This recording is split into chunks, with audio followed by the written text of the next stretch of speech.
Okay, so I think we're live. Unfortunately, again, the countdown wanted to glitch out, so I'm not really sure. I'm going to open up the chat right away, so hopefully, listeners, please let me know that you can hear us, because it glitched. Did you see how it glitched out like that? Yes, I did. And of course, you know why? It puts stress in my heart now. I'm like, oh, great, here we go. Because I'm on the show. Because you know how my show has so much energy. It's the Rise Up Hour happens to me, you know. It's throwing off all the mechanics. Okay, well, I'm just gonna guess that we're live. So let's start with the introduction. So welcome to K.I.S.S Recovery 101. This is Bridge Sky. Oh, we got a Facebook user says I can hear you. Oh, Teresa's in. I can hear you. Yay, thanks guys. Welcome listeners. So I am so excited. I have a wonderful guest with me tonight. He's a radio host for the Rise Up Hour on WFNU 94.1. I love that show. I got to be on that show for a minute. But I'm going to let you introduce yourself, guest. Hi, my name is Muhannah Kakish, and I'm in long-term recovery, and I am just someone who, and I'm an overcomer as well, and I'm actually really nervous to be on this show. I'm just grateful and thankful to be on the show. It's a great opportunity, and I'm just here to be a guest and answer some questions. And we are talking about, what are you talking about? It's recovery and relapse. And everyone, I use reuse often, and we'll get into those details later, but this is the holiday season, and Bridge is going to talk about those things. But hey, yes, I have a radio show called The Rise Up Hour. It's on WFNU 94.1 FM, St. Paul, and Sundays at 1 o'clock. So, and then this is at 8 o'clock. So I'm tickled pink to be here. So, and you know what? The funny part is, I'm so nervous. I've never seen you nervous. This is great because for me, this is just my show. It's like me mostly. I think of talking to myself and with my friend, and I don't get nervous anymore. So yeah, and I am talking and I am talking to a friend. So my jitters are going away, but it's just because it's an honor. So when you go on someone else's show or you do something, it's always a privilege. Mm-hmm. And when someone gets a little nervous, that should be an honor, because that means there's nerves coming in, because they realize you're going on someone else's show, and it's just it's exciting. It's just such a privilege. So I say thank you, and we're going to be talking about a real subject today. So serious stuff. So that is what's amazing about this, and I just love how you come up with these things. And on your K.I.S.S recovery, right? It's called 101 K.I.S.S recovery, right? So do you know what K.I.S.S is the acronym for? No, tell me. So there's the Keep It Simple theme that's in a certain group that there's meetings you can attend, and they just say, keep it simple. Well, for someone like me who's an overthinker, perfectionist, people pleaser, I couldn't keep it simple. So the extra S is stupid. Keep it simple, stupid. And I loved that, because for me, it really dumbed it down, and it's like, Take a step back, Bridge. You're making this way more complicated. Really just take it day by day. 24 hours is all we got, and slow it down. Keep it simple, stupid is great, because you know what? You just have to be that way. And even in reuse, keep it simple, stupid. Because you're going to find out we all have toolboxes we don't even know we have. Today, the listeners out there, I'm going to tell you something. Keep it simple, stupid is the best way, and we're going to get talking about that. And I'm going to let Bridge do all her introductions. And I'm sorry I'm kind of taking the mic on this. I love it. It's just a habit of mine. Because it's because we want to reach out to people, and we talk about why we do this. It's to help people. We're in the holiday season, and I got to tell you, I haven't said this yet, but I got a message today said that we inspired individuals on our show today. So the message was thanking us for inspiring and hearing our stories, happy and sad, because it allowed them to come into a place of healing. Yeah. So those stories are helping people. We're touching people's lives. And so keep it simple, stupid is what it's about, because we talk about things, and often you hear other people talk like all these complicated things, and it gets too like messy and hey, keep it simple, stupid 101, Kiss 101. I love that. Yeah. So and I got my magnet tonight, so I get to put it on my refrigerator and always think about it. Just look at it as a memory now. Yeah. So it's like yeah. So I'm excited. So I'm gonna let you. I'm gonna give it back to you. And I don't know. I'm sorry. I kind of took We're just over. going back and forth. That's what we're gonna do. So the show's about an hour, but like it's not gonna just immediately end at an hour. Like sometimes it goes over. A lot of times it goes over, but that's okay too. I like to be immersed in this present moment and just let the conversation go where it's meant to be. And it's live. That's what's so great about it. So anyone listening, if you're on Facebook or YouTube, this is live. It is recorded. So if you missed any other shows or you came in late, sorry I'm late. That's okay. You're never late. I like this. There's this saying that says the only meeting or the only, we'll say show you're late to is your first one. Oh, cool. We love that. But yeah, so the base, so Recovery 101. So Recovery 101 is just the basics. Yes. And I love that you already brought up the toolbox. Yes. And so what I like to do with each of these shows is introduce a new tool that someone might say, oh, I like that tool. I'm going to put that one in my toolbox, and some can just be left aside or whatever. Maybe it don't work for you, didn't connect with it. That's fine. But it's there and it's presented. And remember to keep your toolbox open. Because oftentimes we think we have all the right tools and we think we have enough tools. Just take a piece of advice from me. I look at a toolbox like a tackle box in recovery. Because, you get those tackle boxes that have the 3 levels. Because I never can have enough tackle, okay?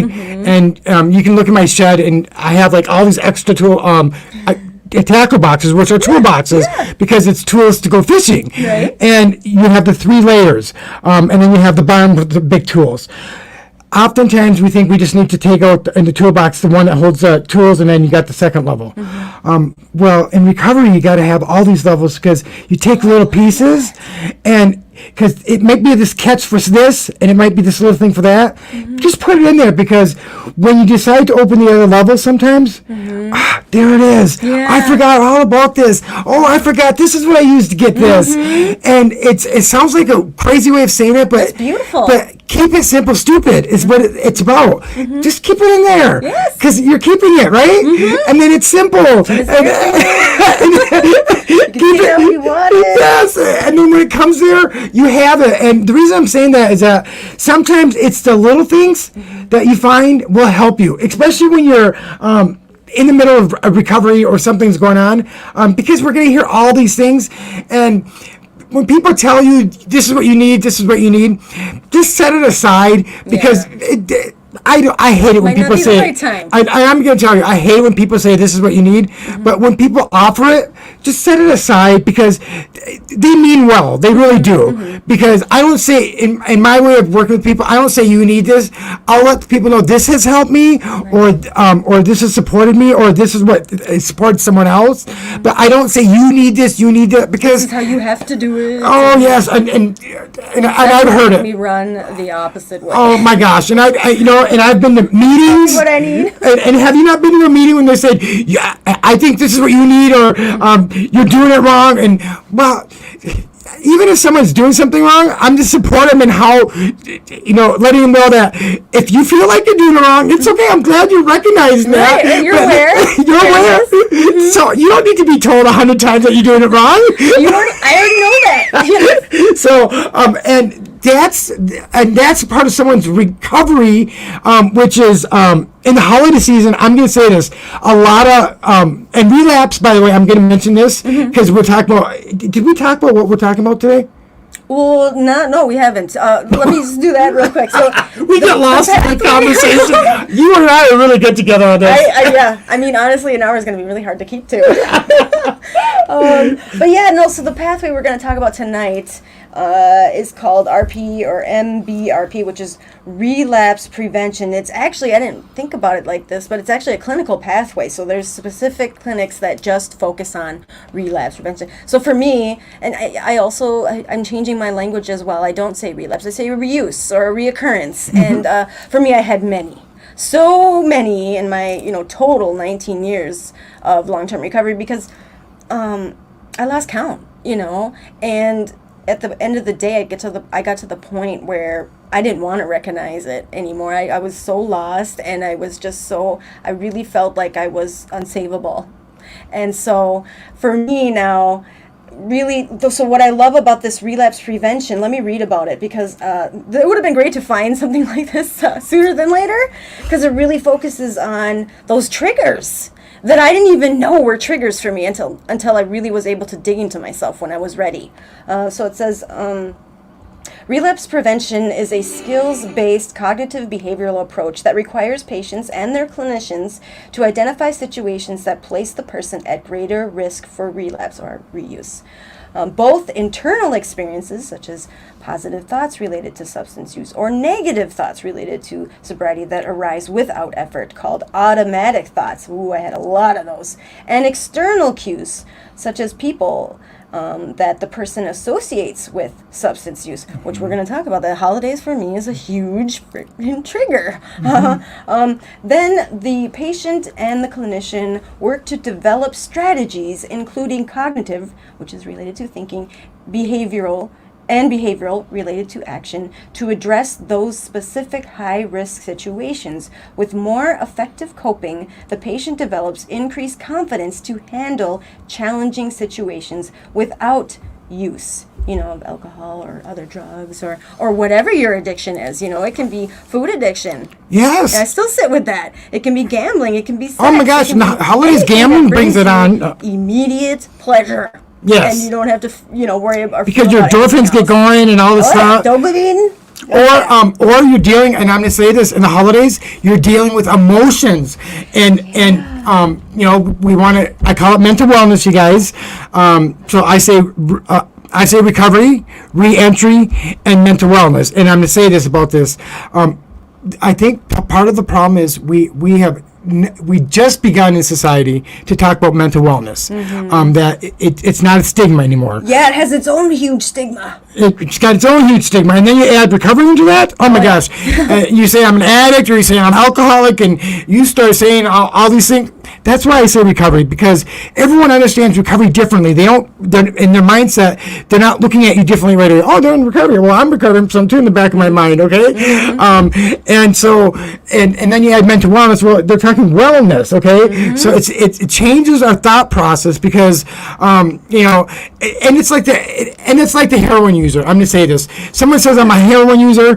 First thing you think is, oh my gosh. And let me tell you, I know heroin users that are executives that have gone through the ringer, have been on the streets, have done all this. We cannot judge. We don't know why they were. They could have been prescribed medications originally from an accident, or something's happened, and then suddenly their bodies need it. They're addicted. We don't know the stories behind it. And why did they use heroin? Because the doctors cut them off. They had to get this. They were addicted. Their bodies couldn't control themselves, and they get violently ill. They change personalities. They need that. And there's not support. Now there is support. There's different things that are happening.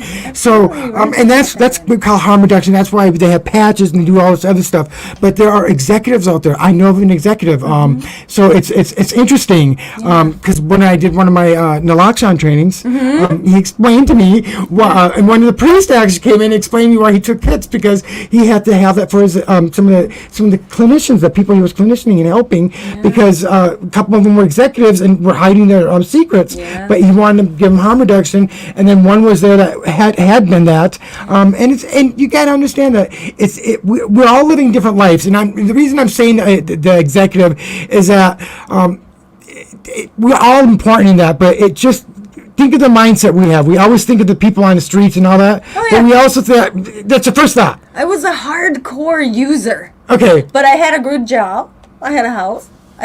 You would meet me, you would not know what I was doing in my home on a daily basis. And it became, night and day. And it became, binges, and I would be lost, but I could immediately, I would snap out of it, take a shower, put on my makeup, and go back to work. No one had any idea, because I was really good since my childhood. I was really good at wearing that mask. Yes, because we're educated that way. That was our let me just be honest. That was our own prison. If we talk about reentry, I think the reason why I understand this so much is that we had our lost areas. We were sometimes imprisoned because society didn't help us. When the schools and all that, and you were homeschooled too, weren't you? No, I went to public school. You went to public school, but you were so shut in from all the stuff. I remember. But my home was a prison. Yes, you were in a prison. Big time. Mm-hmm. So we understand those things, and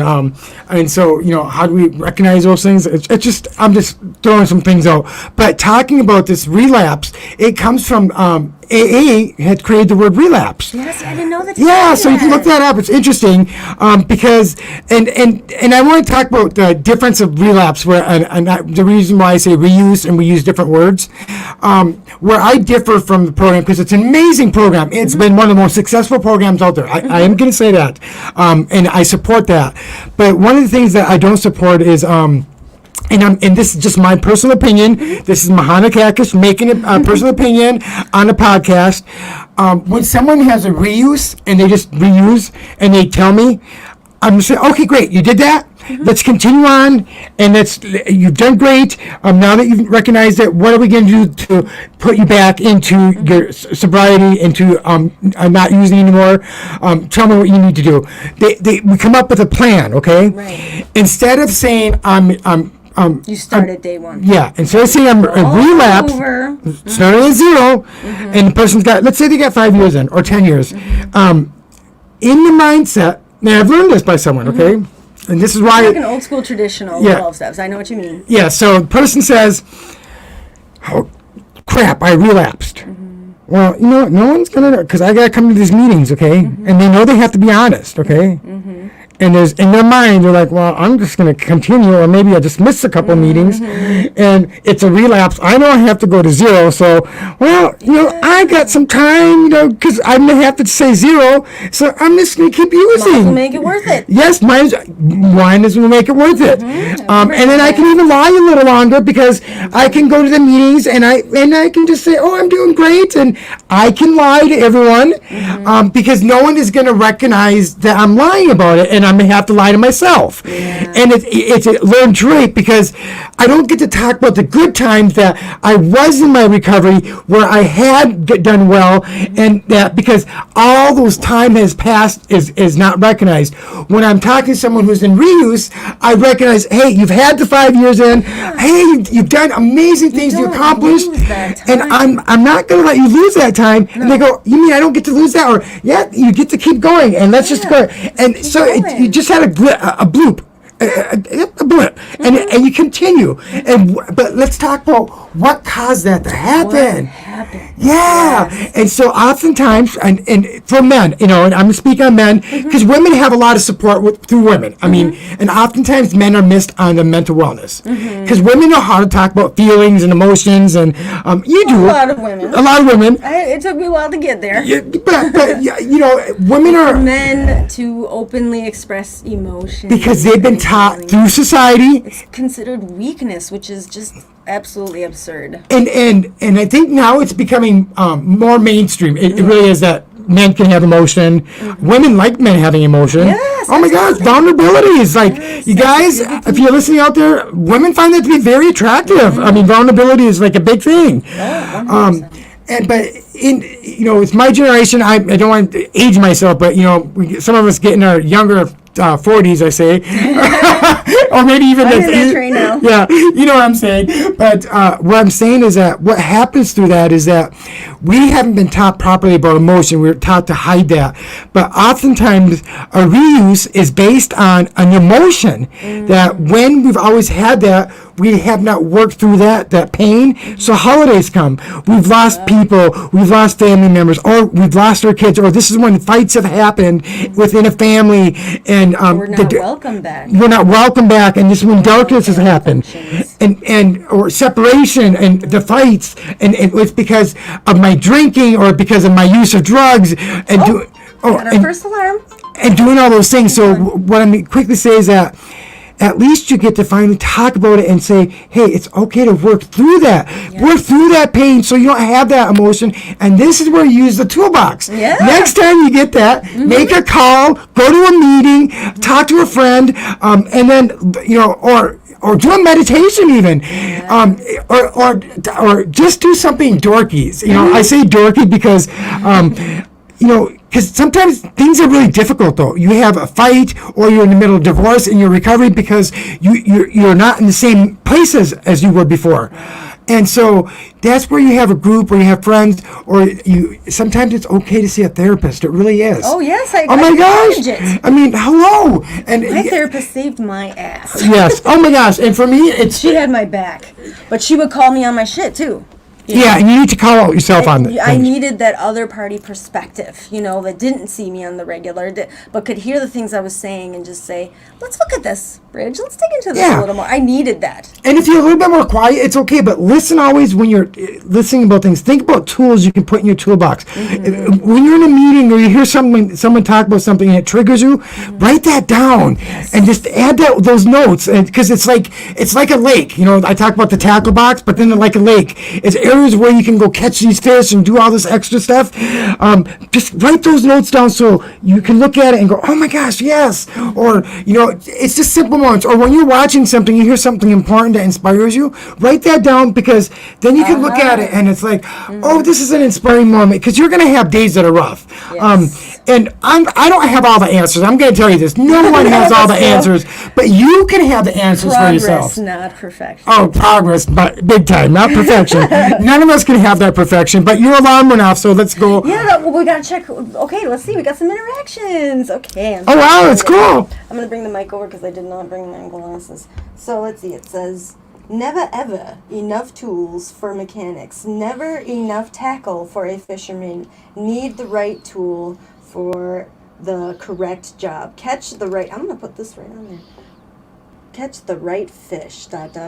It says, I affectionately call them lapses in judgment. Oh, I love that! Rather than a relapse. And, I love that. That's beautiful. And I got to stem from that. So you'll hear this term a lot. And it's always triggered a negative emotion in me because the worker, so when I lost my children, the protection officer, they'd say to me, well, Bridge, relapse is a part of recovery, and if you have something you want to talk about, they would try to, I could tell that they were trying to get me to tell myself, well, I ain't stupid, all right? I learned real quickly exactly what they were doing. However, I heard in one of the meetings, or maybe it was a podcast, someone said, well, you can look at relapse is a lack of recovery.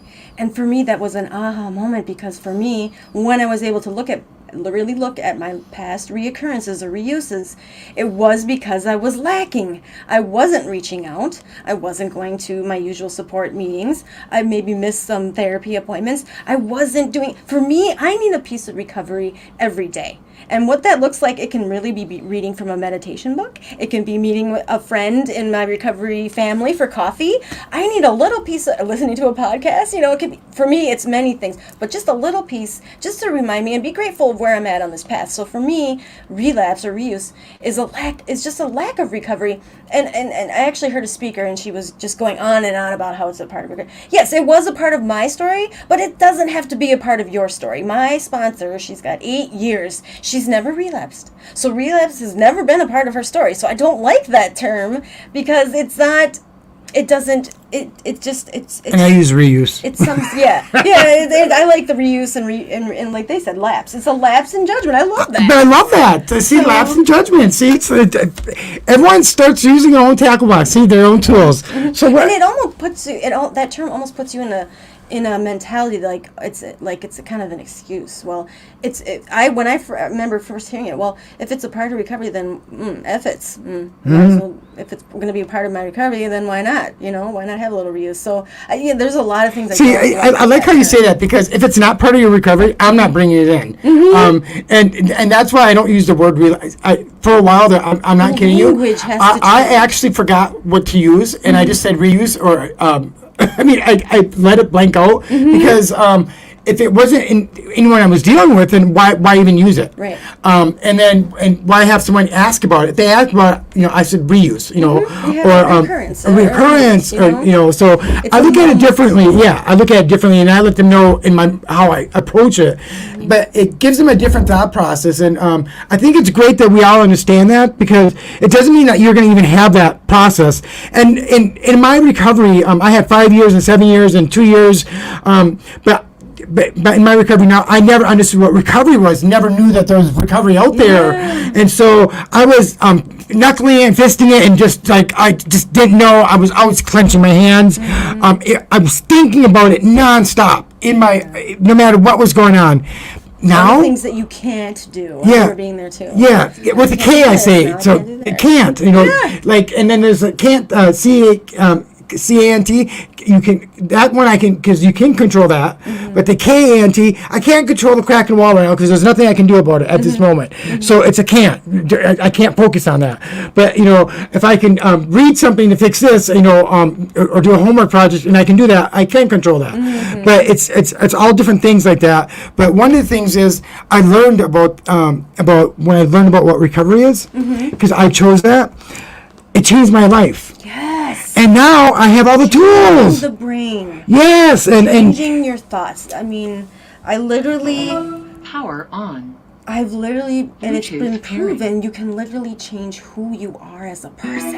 And in recovery, you get to be the person you always have been, and be new, and get to love yourself who you are in this new world. And there are other parts of yourself that you get to grow, and that's why, you were mentioning the other day about being up late and all that. We get to be up late, we get to party, and we get to do all-nighters, and we get to sleep all day, and we get to go through the same things that people who are drinking or partying. I get to be a part of recovery now. That's what I say. And so that we are. That's what we are, part of everyone. I'm proud of it. Yes. I'm so loud and proud of it. I really look at people in recovery as my people. Like, it's a community for me. Like, we've gone through the depths of hell and survived. For me, people in recovery, we're on a deeper level of life. The people that have never had to go through anything like that will never understand. And it's like, I almost feel sorry for them, because for me, like, I feel deeply more connected in my conversations with anybody. But I feel deeply connected in my relationships. And I'm going to say this, but I know people who are not in recovery.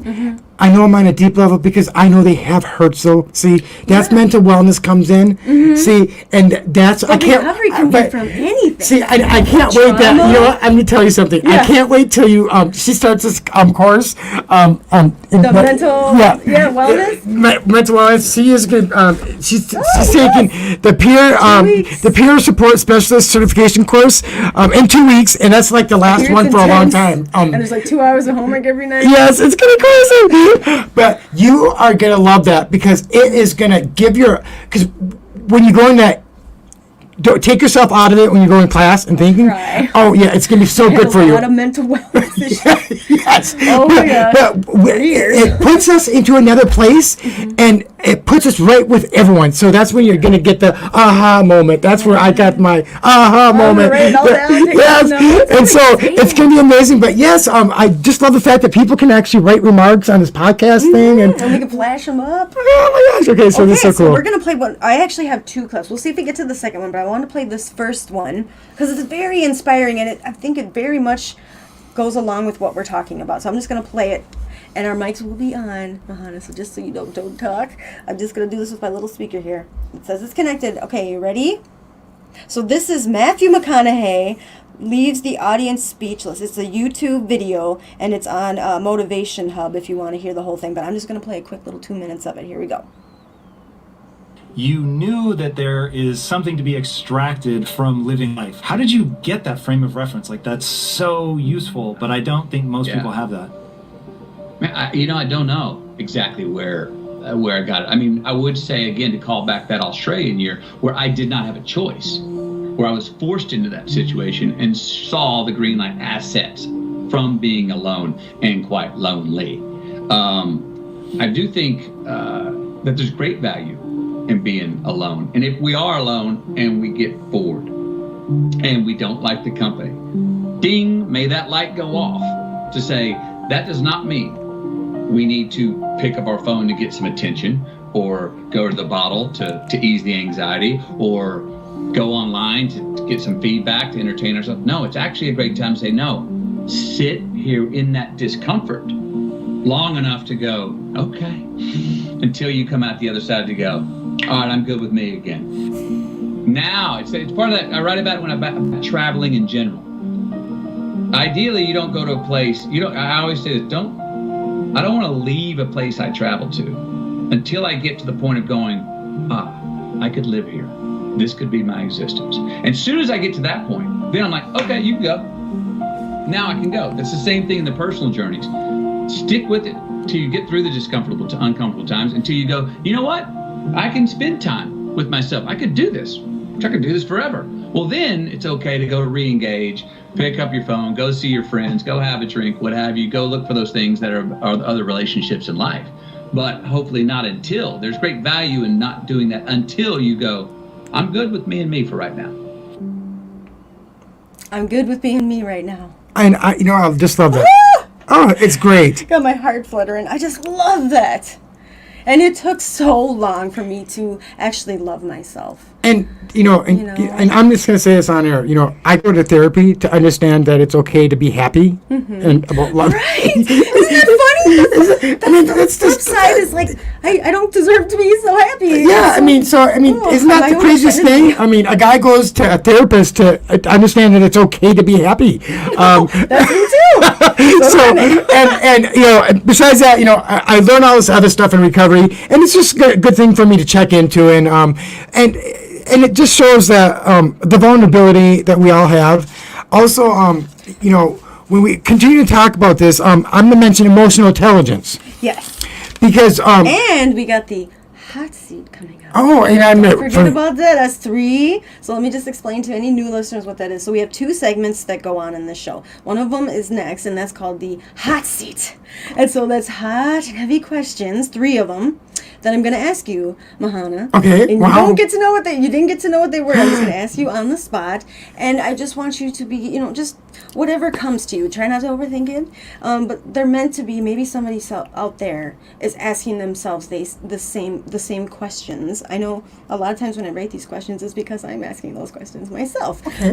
And so that your answer might feel a connection to and be like, okay. Oh yeah, that's me too. Oh, cool. And then the last segment is live Facebook memes. Oh my gosh, I don't even know memes. Okay, you're going to laugh so hard about me. Okay. Oh, but I have a lot of fun with it. I'll flash you some funny ones or inspirational ones. It's whatever through the week I've seen on Facebook and I want you to give me your reaction live, like Facebook. So thumbs up or hearts or you loved it or laugh out loud or anger, and then you get to comment too. Okay, guys, that's gonna be so fun because I'm a dork with stuff like that. I might get it when I'm driving home and get in an accident and start laughing about it. I get things later sometimes. I'm just laughing about that. But so let me mention emotional intelligence real quickly. Let's talk about that, and then we'll jump into that. Yeah, because I'm going to mention this. Emotional intelligence. So sometimes we're a thermometer, okay? Mm-hmm. And that temperature goes up and down. But then when you have a thermostat, think about this. The thermostat regulates the temperature. So when you need to look at yourself as being a thermostat versus a thermometer, because when you get mad, you can go real high. Yeah. Instead, think about being a thermostat that regulates that. So you use the tools to think of how do you regulate yourself. Ooh, so because what is going to trigger you to make you angry in a situation? Instead of lashing out, what tool are you going to use to calm yourself down? Now look at that when it's coming to reuse. What tool can you help calm you down or get that thought out of your mind? A call. Because what would you do if you're a thermometer and you wanted to be in reuse? I'm going to just use, or I'm going to take a drink and I'm going to get this. There's a reason. So instead, use that thermostat to say, hey, I'm going to make a call to a friend. I'm going to figure this out. Or emotionally, what am I dealing with right now? And let me look at that emotion and work through that. Or maybe take a moment and cry and say, I just don't want to do this. And be with yourself. Like Matthew McCann was talking about. Yeah. Just be with yourself. Ride the wave. Yeah, ride the wave and let it go through and then react. Mm-hmm. So then you're at a calmer point. So your thermostat's back down to whatever temperature you keep yourself at. Maybe it's a 70 or 73 or 70 69 who like to be cooler, but not that 90 or 95 or where you're just really warm and you need to do something. Cool yourself down, figure out what you need, and you regulate yourself. So you have those tools, and or read a book, or and if you're in AA, go to a meeting or go to all recovery I have meeting. to get out of the house. And you know what's sometimes really cool? I have to get out of my space, and you know, out of my head. Yes, and you know what? Or you know what's really good is now the world is Zoom. There's millions of meetings out there. They didn't have virtual meetings back when. And let me tell you, and you can go to all different meetings. If you're not an AA person or non-spiritual, there's all recovery. There's all different meetings. There's smart recovery. Yes, a smart recovery. So you can't use that excuse for yourself, and you can be anonymous. You don't even have to show your face, and you can just go listen or speak of what you want. And that's why I had people from my all recovery meetings coming from all over the country when I was doing them, because they just want to be able to talk about it, a safe place, It's a quick check-in. Yeah, and say, okay, this is what's going on, and move away from it. And it's okay. So I just laid it out there, you guys. Think about this. Just think about that. You are not a thermometer. You are a thermostat that regulates yourself. Yes, and that's the reality. Is like for me, for DBT, it taught me how to really recognize my physical, like, well-being. So when I get upset, I feel myself getting hot. You know, I start recognizing that, like, wow, my face is getting hot. Oh, my heart's starting to beat more. You know, anything that's stressful, I'm like, okay, I'm physically feeling upset. And I love that you brought that up, because, like, for me, especially in confrontational situations or conversations, I'm like, whoa. My body, you know, my brain's telling my body, I'm on a fight or flight mode right now. I need to step away and I love that. Regulate myself. I can't you do not want me to react right now. I better take a moment so I can respond with emotional intelligence. You gotta type that in. Okay, so we're gonna do the hot seat. Are you ready? Yes. I found a cool sound effect. I think it's just makes it sound more feisty. How's Okay, that work? cool. Let's see if I can get it to work. Oh my gosh. Is that getting you fired up? It's firing me up. Oh, I'm feeling it already. It's a hot seat. Okay, great. Okay, so we're going to start. So there's 3 questions. I'm going to play that the whole time. That'll be distracting. Okay, question number 1. What motivates you to work hard? That is a hard question. What motivates me to work hard? You know, what motivates me to work hard is knowing that there's going to be an outcome. And right now it's a little hard with all the chronic pain and all that I have going on. Yeah. But what motivates me is I want to get my surgery so I can have my outcome.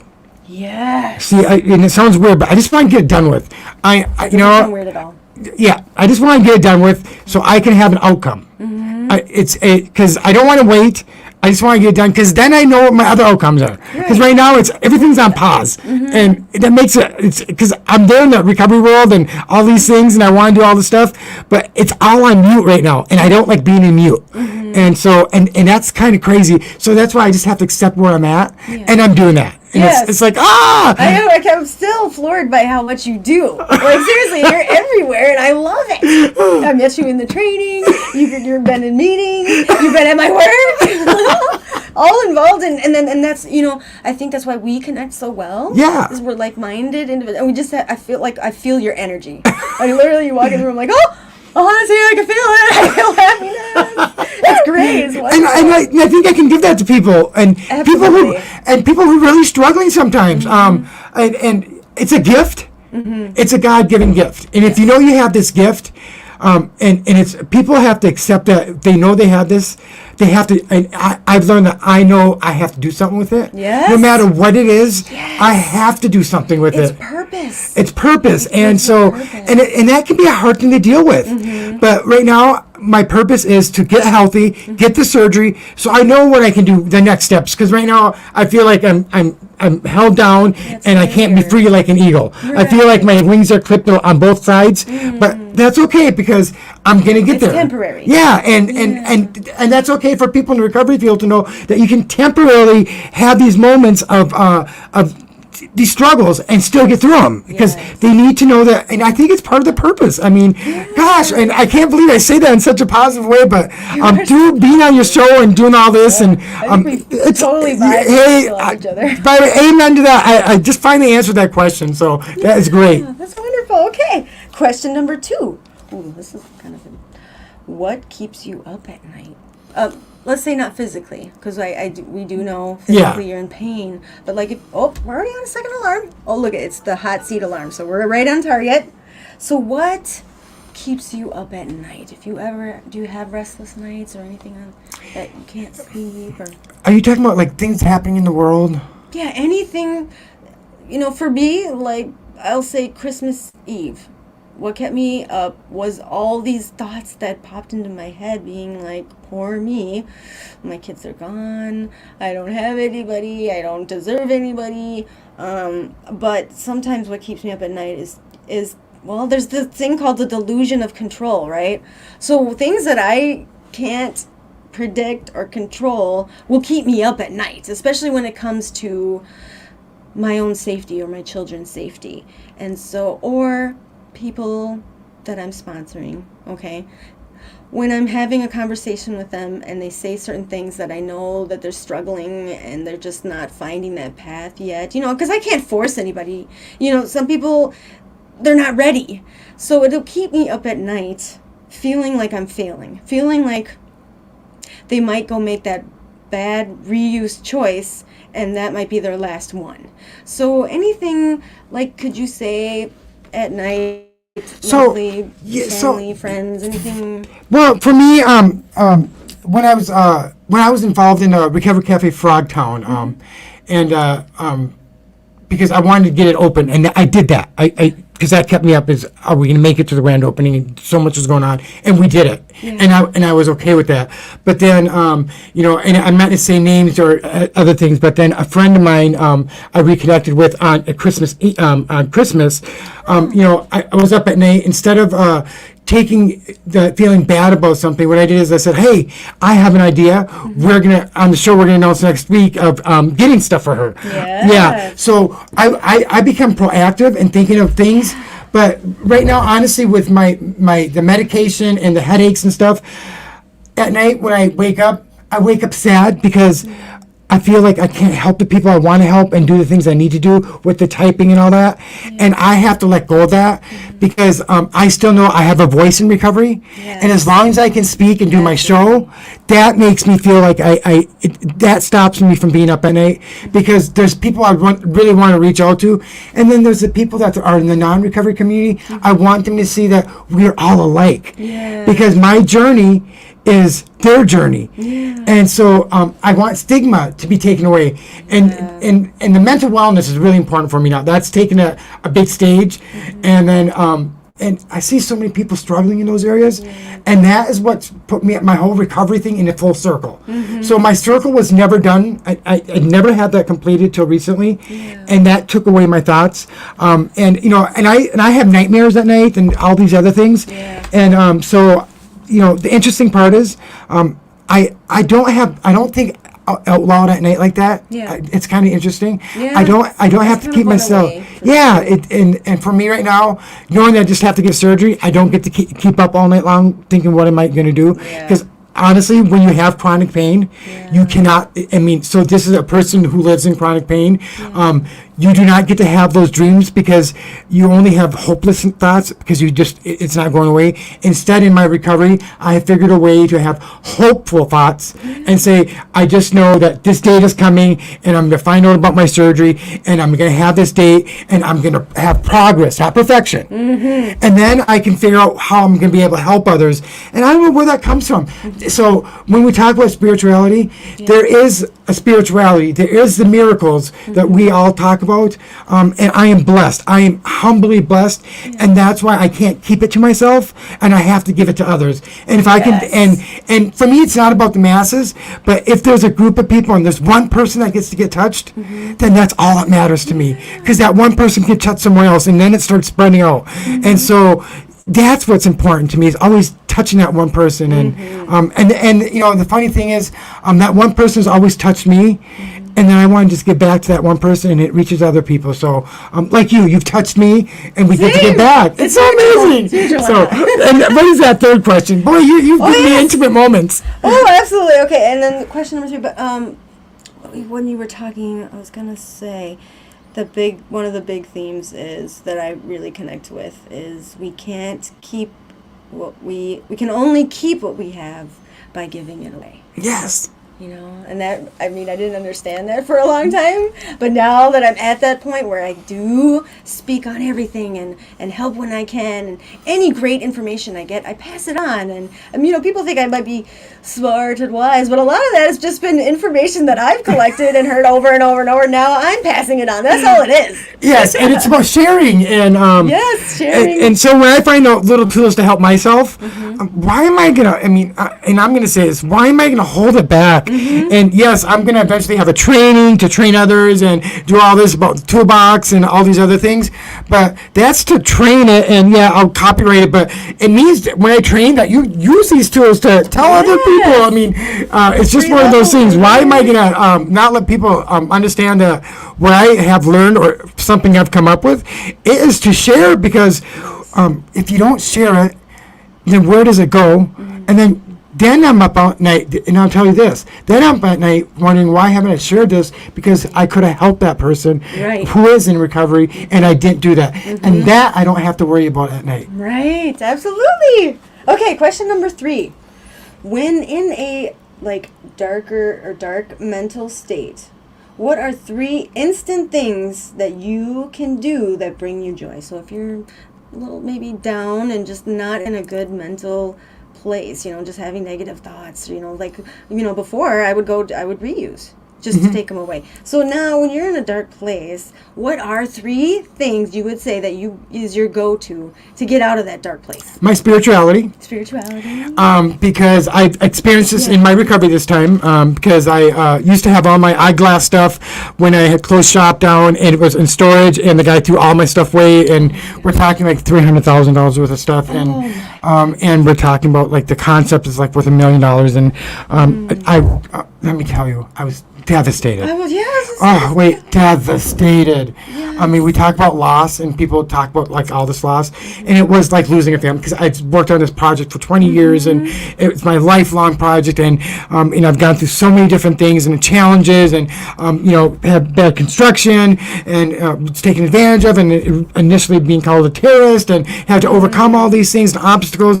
And in my journey, you know, that's what caused reuse. It's all these different things, and the depression and the sadness, because you have this idea and this concept that's going to change things and change the way you look at people, and like the small letters CEO certifications, creators of excellent operations, and this whole projection of people. So in my use, I was also a good person, you know, because oftentimes people think you're a bad person. It doesn't mean that you're a bad person, and that's the big judgment and the thing. But for me, was recovery.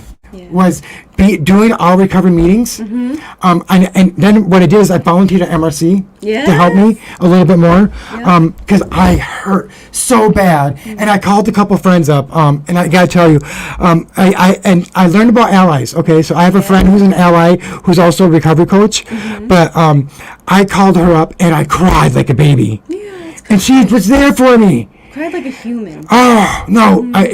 Yes, like a human. But I wept. Yes. I wept, and I wept, and because losing everything. No, absolutely. Oh my God! And not even telling me, and not even giving me notice, because I would have been able to do something. Because I just came up the idea. I just woke up in my recovery, and I was contacting him because I said I can do this in my recovery now. I'm in recovery, and I can tell people, and I can relaunch, and I was so excited about everything, and to have that devastation happen in recovery. But you know what the most amazing part was, you guys? And I'm going to say this. The most amazing part was I never had a thought of reuse in my recovery because of that. It was a miracle. And I had to think about it, and I shook. And I started crying again because that didn't come in my mind, and that was the miracle of recovery. And that was the moment I knew, you know, you can say that, oh, you don't know if you're going to use again, and it's not, you know, I differ from that. You know, yes, I have things I'm always doing in recovery that give me important moments, and that's when I have people on the show and like on this that you know that you're in recovery because you've done it, you've stated it. But I realized that recovery works. When you hear that word recovery works, it truly worked because I was blessed. And, people say, truly, there was a blessing, there was a miracle. Something was different. And something changed, even though I didn't know how to get back to that place again, because I worked so hard, and because it was my patent, I had a patent, 7 patents pending, 4 trademarks, and 7 different international classes. We're talking about a new corporation, the first of 495 stores. But the last thing I'm going to say is that type of deepness, and I didn't want to use. And that comes from... we talk about conscious contact with God and all this. Yeah. That came from a greater place. The earth within. I was a tree. My roots were in the ground still, and I was being fed through the soil. My branches may have all broke off, but I get to regrow my tree. So that tornado came through. That F5 came through and left me just a stump. But now I get to grow some branches again and reach out again. And so I'm still rooted in the earth. It did not take me out of the earth because I had deep roots in recovery, and the other roots were holding me in from the other trees. So, I love that. Yeah, that was a moment. Oh wow, it's wonderful. Yes, and for me it was like this. I've had many now. I never had this awakening. It was just like experiences, like spiritual experiences. And for me, it was like I ended up.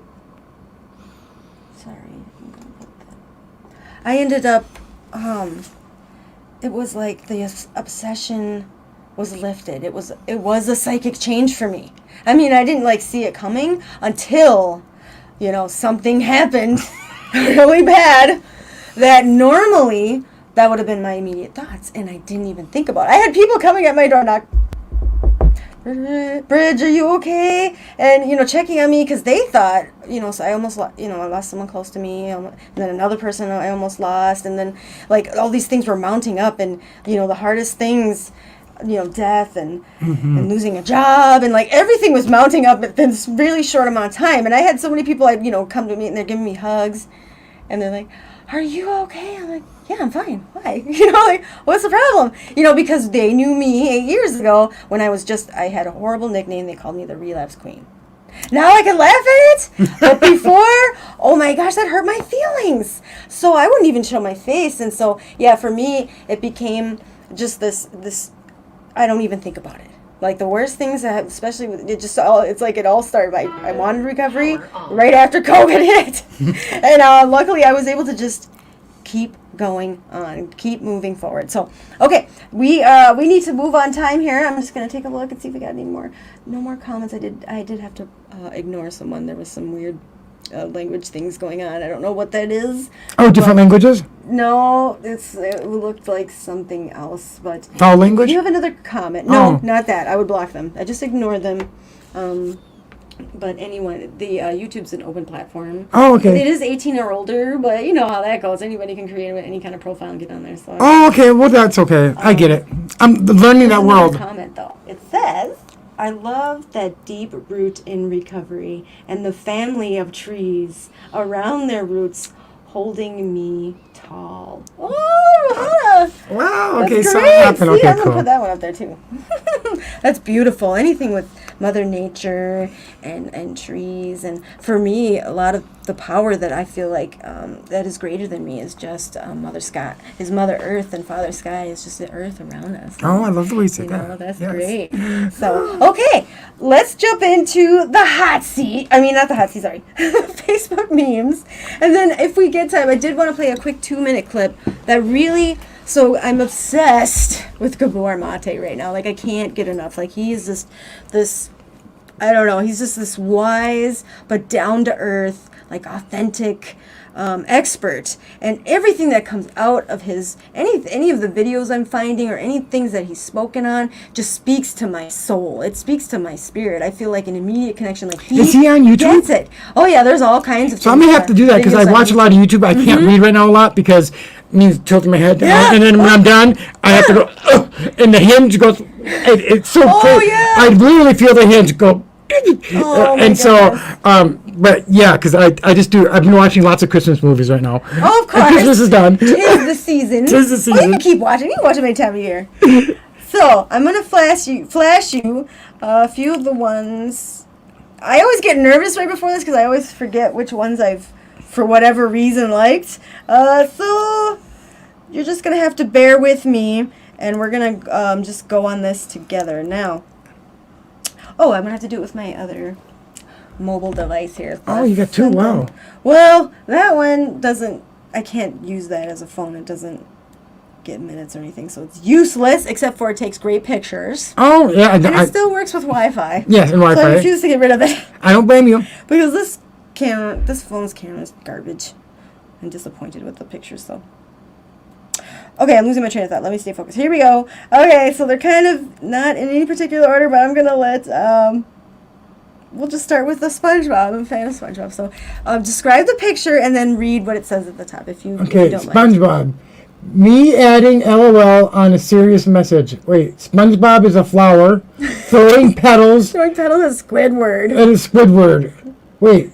So it's flower throwing petals and a Squidward in a boat. And he says, me adding the LOL on a serious message. Do you do that? So, so there's this thing called just kidding, right? But really that's not, I don't think that's a fact. I think when anyone says just kidding, they mean they're half kidding, right? Oh, half kidding. Okay. So whenever I send like a text that, it's meant for what I meant it, but I didn't want to hurt, it's hard to tell.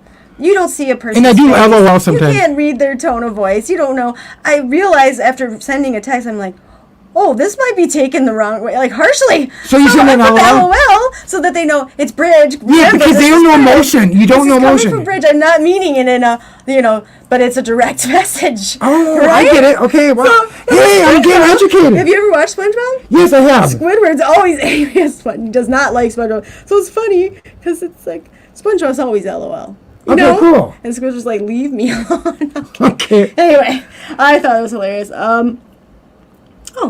So here's another one. Me looking at the F, my kid got the math homework I solved. Oh God, it's a monkey looking at homework. With Okay, the parent looking at the child. With the parent, with the child. And let me tell you, new homework with the parent doing homework. My child just got from his math homework. That was me. Oh God. Okay.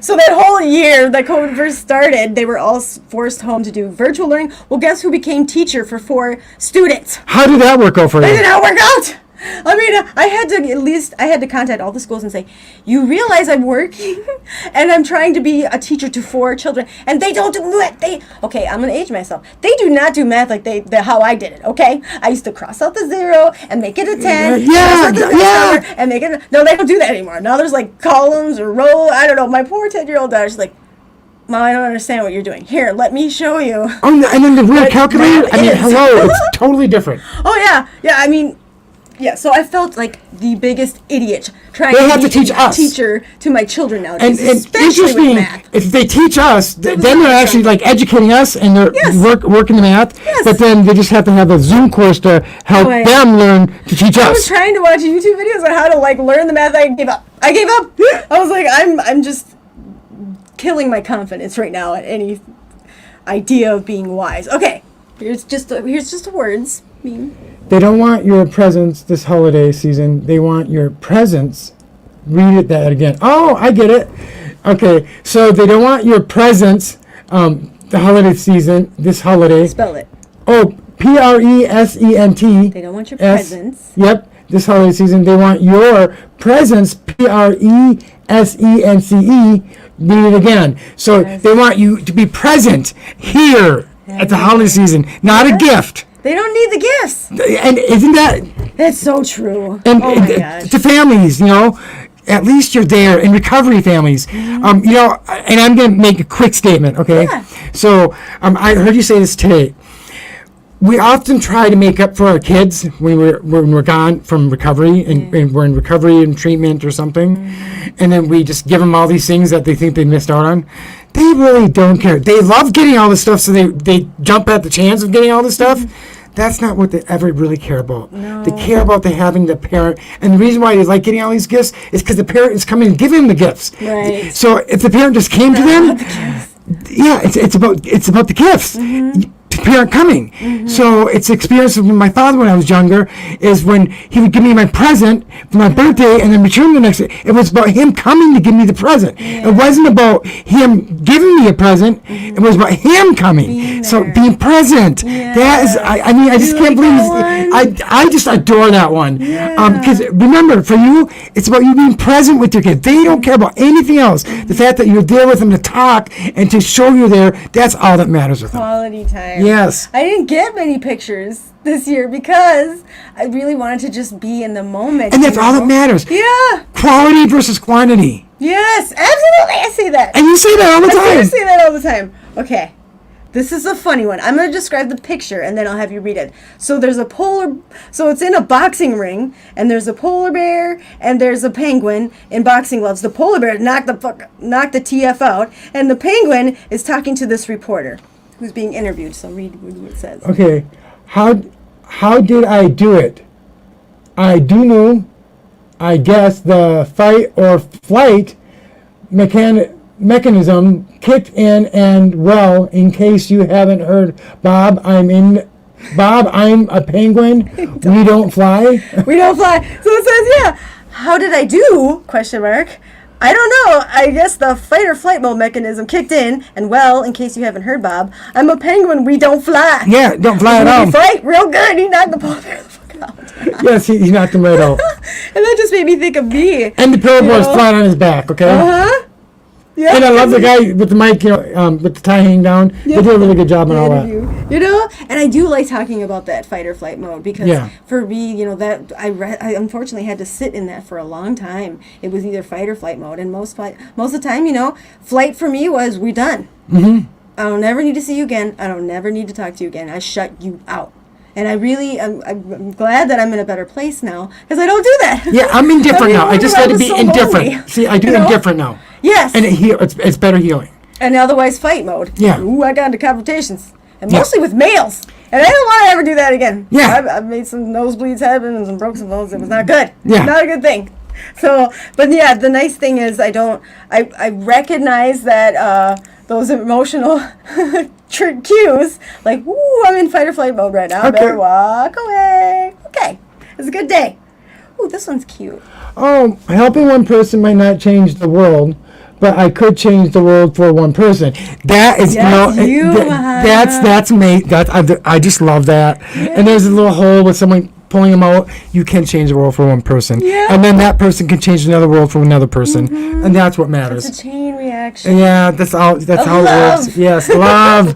Listen openly, validate everything. Mm-hmm. Yes. Okay, here's another a good one that was aha one for me. Oh, your task is not to seek for love, but merely seek to find all the barriers within yourself that you have built against it. Rami, that's really good because we have built so many barriers for ourselves. Yes. And you know what? Knock those barriers down because, often in recovery we help all these other people and a lot of us know who we're talking about ourselves. Mm-hmm. Knock our own barriers down. Talk to ourselves. What we do for others, we need to do for ourselves. And it sounds weird, but start doing it for yourself. It's true. And I know you're told to reach out in some of them and do all this work for others. And that's we even talk about 12-step. 12-step yourself, because then if you can't 12-step yourself, then you're not going to be able to 12-step for others. Right. So remember, fill your cup, let your cup overflow, then give it to others. Fill your cup first. You got to do that. Yeah. It's called self-care. Mm-hmm. Don't just keep giving away because when you're empty and you can't give. And it's going to be, and when you're giving, it's going to show that you're faking it or you're trying to give because you're told you have to give. Don't do that. Give it because it's coming from the heart. Fill yourself up. It's okay to do that. And a lot of us are conscious about that. We get nervous about giving to ourselves or, oh my God, you feel guilty and you're taught, because we're taught to feel guilty. I don't get to treat myself. And it's about shame. And we're supposed to be shame. No. Get shame out of your vocabulary. I'm telling you. Take that out of your life and you can feel differently. And try a day without thinking about shame about yourself and think differently about filling your cup and it's okay to do this. Say it's okay.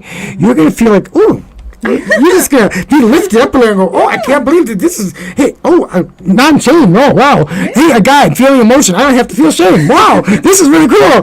I'm just throwing that out there, It's 100% true. Okay, this was just words. Okay, sometimes someone unexpected comes into your life out of nowhere, makes your heart race, and changes you forever. We call these people cops. The popo? Oh, yeah. Popo do that to me. I used to.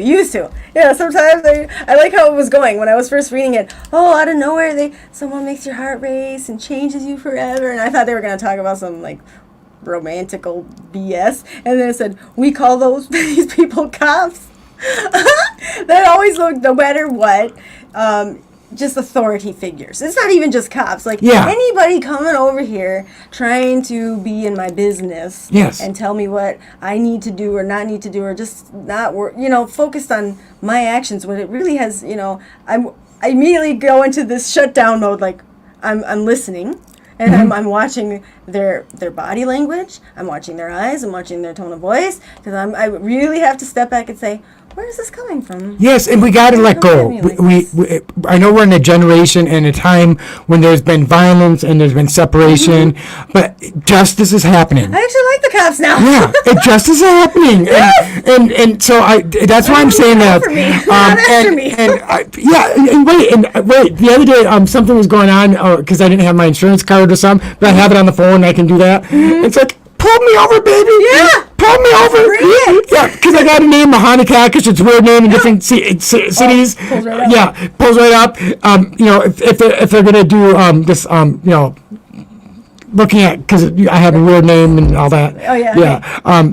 Do it for me. I'm in Cool Rapids. I'm in this area. That's fine. But Medina and all of them, they're all really good to me. Honestly, they have been nothing but good to me. But if I seem different to you, because having a name like Colin or Greg or it's okay. I've been pulling. They say, oh, they've taken the license. Someone, his name's Greg. They look at him. Oh, okay. They just forget about me because I'm not driving. And it's not because there's something on my record or anything. It's just because of his name. So, but you know what? There is a change happening. I feel it happening within my soul. And we have to just set aside all of our feelings and come together. Remember, we can't be this negativity on both sides. Yeah. Both sides can equal negativity. Let's just be upfront. Yeah. So let's meet halfway and figure something out. And you know what? They work hard for us, and it's a scary place for them too. And you know what? And it's scary for me too. I mean, hey, I get it, but I'm not be a hater. We're not going to solve anything by saying you're not doing any good for us, because they do help us. They do protect us. And so let's be a little bit more friendly. Let's give them some empathy, not sympathy. Have empathy for ourselves, not sympathy. Just kind of think that way, because you got to think they are dealing with a lot of stuff, and things are changing for them rapidly. So they're putting their life in danger. Yes, oh my gosh. Multiple times a day. Okay, we're gonna do this last one. It's just funny because I'm in a certain place. I know why I picked this one. So there's 4. It's like a comic strip. So go left to right, but there's 4 different pictures, and it starts with a couple, a male and a female. I don't know if they're together, but it's okay. So it's a couple, and the male says, "Okay, so what's your favorite position?" And then it goes to the next picture, and she's leading him somewhere. Yep. Why don't I just show you, okay? And she's going to the couch and laying down. Oh, no words there. And then he's standing behind her. Okay, now turn on the TV. She's wrapped up in a blanket, and he's standing there like, so watching TV is her cozy place. She wrapped him in a blanket, watching a favorite show. Yes. And he's like, oh man. Oh man, there's something going on. That's what's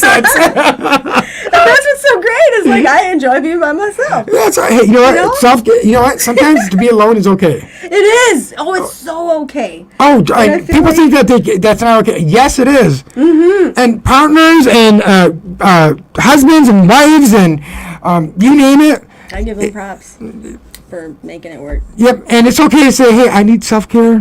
Hey, baby, go to the other room. You gotta do that. Hey, honey, go to the other room. You gotta not need someone else to fill your cup. Yes. And unfortunately, I was in that cycle of, I've always was looking for external things to fill my cup. Yes, and it's really hard too. And especially, and codependence is a big thing. Yes. Yes. Oh my gosh. A few times. We should have a show on that sometime. And so many people. Because there's interdependence. It's different. We never been taught that in school. No, I never heard that word. Yeah, because you're together, but you have your own interdependence. You're dependent on yourself, and still together. Okay, is that in the training? No, but that's another training I did. Oh, of course it is. And I love it. Yes. You're just a fountain of. And the reason that is that I think why didn't they teach it at school? Because they do codependence and the other one dependence, and but they don't talk about all these different 3 areas of dependent. And because I can't go off the top of my head right now because I literally have this ache in my head, but I'd have that with me, and I'd love to just show it to you because it will help you understand things. So there are things that's why I want to do like these little trainings and give tools because a day training on just these areas or like a 2-day training or something, just like a couple hours or 3 hours, it's so amazing because these are the little things we need to walk away with as being people who are recovery coaches and helping people adjust and learn the toolbox because we need to have all these other tools or even how to deal with someone with mental wellness because we're dealing with 25% of the people we're dealing with are not in don't have to deal with mental wellness are just pure in recovery but the other 75% are dealing with re-entry and mental wellness. That is a huge number. Oh yes, and well, we could go on. We're at 9:10, so I'm gonna play this last clip. Oh, let's see. Oh, thank you everyone for allowing me to talk. And Bridge, you are just amazing for doing the show, and I love the fact that you're doing it the way you're doing it, and other people get to hear it. Your spirit is just beautiful.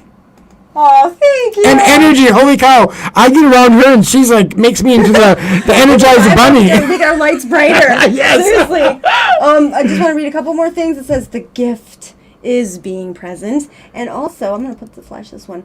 Granny used to say people can only drink from my sasa because then my cup is overflowing and I can give. Oh, I love that. That's beautiful. That totally just sums up what we said. Okay, so I am gonna push it. Okay, because I think it's important that anyone who is looking for some type of solution or wants to know more about relapse prevention, Dr. Gabor Mate. So the video is called Dr. Gabor Mate's Life Advice Will Change Your Future. So if you go on YouTube in the channel, it's called Motivation Thrive. This is actually a very long video. It's over an hour. I'm only going to play 1 minute and 45 seconds. Okay? So, but it really... And we might even continue the show next week on his last power on. Maybe we'll leave it on Bluetooth edge, leave people like a cliffhanger. Yeah. Oh, okay. Because Bluetooth connected. Sorry, I just have such a verbal speaker, but I got it right to where it needs to go, and then we'll end it, and then we can maybe people will want to talk about it more again next show, and we can put in some final thoughts. But we'll just leave it with that. But I do want to say thank you. Yes, oh my gosh, such an honor and a privilege. Such a pleasure. I think this has been my favorite conversation yet, live, because I feel so at ease with you, and I feel like you totally get me. Yeah. And my crazy, happy, full energy. Yes. And I feel like you and I are similar in the fact is we care just because we care. Yeah. There is no expectations. There is. And I'm not expecting anything. We don't expect anything. No, we just do it because we really genuinely want to, and we really genuinely love people. Yeah. And we're just here. I don't know. I feel like that's my and we're not purpose haters in life. That's my intention. And it's so weird to me that people find that hard to believe. Well, what are you getting out of it? Or what did you want from it? Yeah. Nothing. I've been in trouble for that. I just want to help people. There's situations where people are like, cool. Sorry, go ahead. Yeah. See, we're so like. Yes, I think that's where we're very much connected. Okay, so I'm going to pull it up. I might have to backtrack. We've had terrible times during holiday. Okay, sorry, I was listening to it on the way over again. So when I find a clip that I really, really like, I'll listen to it over and over and over. It helps it lock it in. But it also, honestly, the physical thing, I'm so aware of my physical self that, I'll get goosebumps and tingles when they say something that's really, meaningful to me. So here, this is an example of that. You ready? So Dr. How you handle people who trigger you, that's your call. But at least know that you're the one with all the explosive inside you. And you gain so much liberation if you find out what that ammunition is and how you got it. You can actually diffuse that ammunition inside you through getting to know yourself. And that's where freedom actually lies. If nobody had the power to trigger you, not because you were closed down and shut down and isolated, but because you're totally aware of yourself, well, that's where liberation actually is. Trauma is not what happens to you. It's what happens inside you as a result of what happens to you. It's a constriction in your mental capacity to respond in the present moment from your authentic self. Essentially, trauma is a restriction of your authentic self in the present moment. That's what trauma is. The capacity to be present with and understand and see the other human being for exactly who they are, and to accept them for who they are, and to invite them unconditionally to be in your presence exactly the way they are. That's what love actually is. But you have to believe in your own truth, and you have to deepen your relationship to your truth. And you'll connect with people that are also seeking the same truth as you are, even if they don't see it the way you do. So never be afraid of your own truth, and to explore it. And at the same time, whatever you do out there in the world, do an equal amount of work internally. Because if you don't, your work in the world will not be as effective.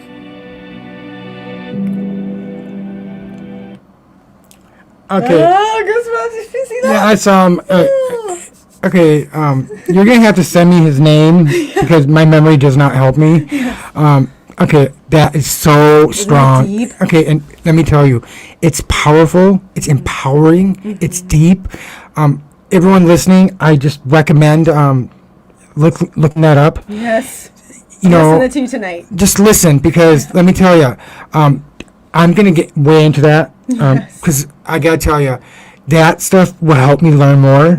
I love to absorb. Oftentimes, people in that area don't help me, but this is different. He's looking at it from a different view because we're talking about self-care. He's talking about trauma, inner truth, and being yourself, and pulling it from yourself. So that's my talk. That's my language. So amazing. Thank you for sharing that, and I'm glad you found that. That takes courage, though, to glad I found want to you, share that. Yeah. Muhannah. Oh God. Seriously, it's just like been a chain effect, you know. Like I met you, and I was like, oh, this guy, I like this guy. And then I came on your show, and I was like, this is really great. This show, he's gonna, you know. It didn't even dawn to me like I need to have him on my show. You know, I just feel like so honored to be in your circle. And I guess I think I wasn't even thinking that you'd say yes. Like, and I didn't even think to ask. So, so I was like, I'll volunteer for his show and help out. And then after you said yes, I could do that. I'm like, okay, he's accepting of me. So now I have him on my show. He accepts me and my craziness. Yes, I just love you. I just think you're adorable. I actually really do. I mean well. And your kids must just love you. I think your kids just adore you. Well, thank you, Muhannah. Thank you, listeners, especially the one. I love when you guys interact, and that just, that lets me know you're here and you're listening, and especially when you interact. Oh, they said they're in tears, authentically. Yeah, see? Well, that's only a minute and 45 seconds of that clip. So that whole video is in almost an hour and 20 minutes. And I literally have to pause and write down all these things that he says because they're just deep, they're on that deep level. And do you realize we're touching people on the show? Do you realize you're doing that? You are doing that. I did not. Yeah, like I guess goosebumps, and those goosebumps stemmed from tears. Like I literally will have to replay. A lot of part is replaying these clips so that I'm not an emotional wreck and crying when I'm on the show. So, okay, well let's wrap. Let's say good night, everybody. Thanks for listening, and I'll give you a hint. So I am going to have more of Gabor Mate next week, and we are going to talk about trauma. Oh. So that's a deep subject for a lot of people, and I have a lot of trauma. Oh, trauma is huge. Whole freaking life up to that. So we're going to talk about that. So that might be controversial. Yes.